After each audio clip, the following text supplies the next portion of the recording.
Butas no. Ayun o, may nakausli pa dun o. Ano kaya to? Parang pako yan ah. Kapag nasagad na yan dyan, ibig sabihin, palitin na talaga tong gulong natin. Kamusta mga true friend? Motocam nga pala. At gusto ko lang i-share sa inyo yung experience ko dito sa ating NMAX version 2. At the same time, yung gulong na pinalit natin dito na Corsa Platinum M5. So last October 7, binili nga natin tong NMAX na to. And then after mga 2 months, November, nagpalit tayo ng gulong. So yun nga, ang pinalit nga natin is etong Corsa Platinum M5.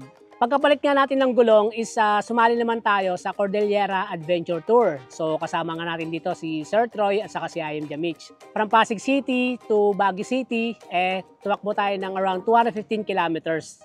So dun na nagumpisa yung Cordillera Adventure Tour Level 1. Dahil nga dito, iikot tayo ng Cordillera at babalik ulit tayo ng Baguio. Dito nga sa Cordillera Adventure Tour, Level 1 is meron tong 4,816 na curves. Yung mga kurbahan, yung mga twisties, and around 537 kilometers. And ayun nga, from 516 kilometers, umabot na siya ng 1,000 plus kilometers. So around mga 600 kilometers din tinakbo natin from Baguio to Baguio. Kasi nga Baguio, Cordillera, and then Baguio ulit, and then uwi ng Pasig City. So nung sinukat nga natin, tinakbo natin doon is almost 600 kilometers, no?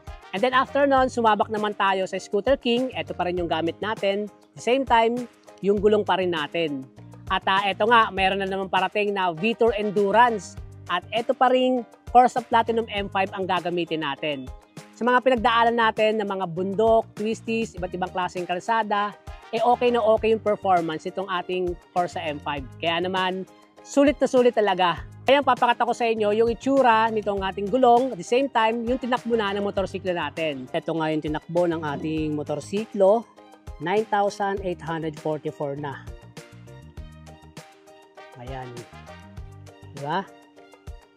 And then, ang itsura ng gulong natin is ganito. Ayan, meron din siya rito ang indicator. Ayan. So, ayun yung indicator niya. So, makapal-kapal pa siya, di ba? Sa gilid nga niya, medyo hindi natin siya nasasagad dahil nga, syempre, pag naisagad mo yan, babanking-banking ka na nun. Yung mga mark siya ng tama ng mga iba't ibang klaseng mga matutulis na bagay, pero okay na okay pa din. Ito yung pinakagitna niya. So, pag sinukat natin ng ating kuko, ayan o, makapal pa. So, ito nga ang itsura ng ating Corsa Platinum M5 sa kabila ng mga pinagdaanan natin nung tayo ay nag-Cordillera Adventure Tour, nag-endurance, nag-daily rides, at nag-long rides. Sa likod naman, ito naman ang itsura niya. Ayan, makikita natin dito na makapal pa rin siya. Ayan, may mga tama-tama na nga rin siya. Oh. Pero goods na goods pa rin, di ba? Butas no, pero okay na okay pa rin, di ba? Ayan, ayan ang indicator nyo. So, dyan natin makikita guys, kapag sumagad na yan dito, is pwede nang palitan yung ating gulong. So, may indicator siya. Sa side naman, ganito pa rin ang itsura niya. Ayan, makikita natin na may mga hibla-hibla pa siya dito. Ayan, so okay na okay pa to, sasabak pa natin to sa mga endurance. Ayun o, may nakausli pa dun o, ano kaya to? Parang pako yan ah, pero goods na goods pa rin. Etong gitna, ayan, makita nyo yung part na to, yung parang medyo nakaangat pa. So, kapag nasagad na yan dyan, ibig sabihin, palitin na talaga tong gulong natin. So, may indicator naman siya, no? So, as of now, medyo makapal pa. So, pwede pa natin tong ibiyahe. Ano, may mga hiwa-hiwa, may butas. Pero, goods na goods pa rin, di ba?